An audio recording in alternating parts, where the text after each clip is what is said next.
Sometimes I want to add like a really long, lush reverb to something, but then you run into the issue where if you add too much reverb, it can sound like it's washing away the sound and pushing it really far back in the mix. It's not as clear anymore. So how can we fix that? Let's take this vocal for instance. I want you to dance with me. Let's add a reverb to this. Okay, and we'll adjust the settings a little bit. I want you to dance with me. Dance with me. Right, so the reverb itself sounds kind of good, but like the sound is getting lost. I also found there's like a buildup of frequencies around maybe 200 or 300 hertz. We can make this a little bit cleaner. What we can do is highlight the reverb and press Command G. That's going to put the reverb into an effect rack. And if we click on this little list icon, now we can see all of the different instances of the signal running through this effect rack.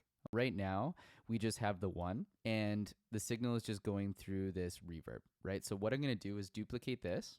Now we have two instances of the signal running simultaneously, and they both have reverb. So I'm going to select one, I'm going to delete the reverb from it, and I'm going to rename that channel dry. And this is going to be our dry signal. So if I solo it, I want you to dance with me. And the other one is going to have our reverb on it, and I'm going to name this one reverb. I want to make sure that the effect is at 100%, so that it's just the reverb signal on this signal chain. So if I play them together, I want you to dance with me. Still pretty washed out. But what we can do now, because these are separated, is process them independently of each other. So on the reverb channel, I'm going to grab a compressor, and what I'm going to do is actually sidechain the reverb signal to the dry vocal. So I'm going to expand the compressor, enable the sidechain function, and choose the input coming from our vocal. Now watch what happens when we play it. Let me just turn these down a little bit. Keep an eye on the compressor. I want you to dance with me. Dance with me. Dance with me. Dance with me. As I dragged down on the threshold, this compressor started reducing the signal when the vocal was playing. So when the vocal is actually playing, it's ducking the reverb signal, kind of making way for the dry vocal to come through.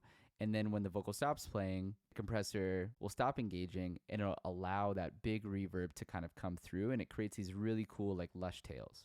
I want you to dance with me. Dance with me.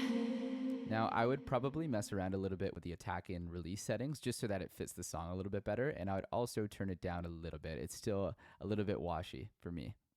So let's compare now. So the vocal up top is going to be the one where we set up the chain.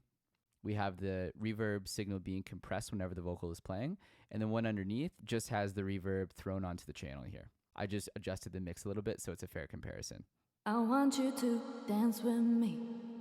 Dance with me. Dance with me. Dance with me. Dance with me.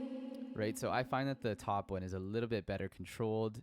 It gets out of the way when the vocal's playing, and it ends up a little bit cleaner, but still giving you kind of that lush atmosphere that you're looking for.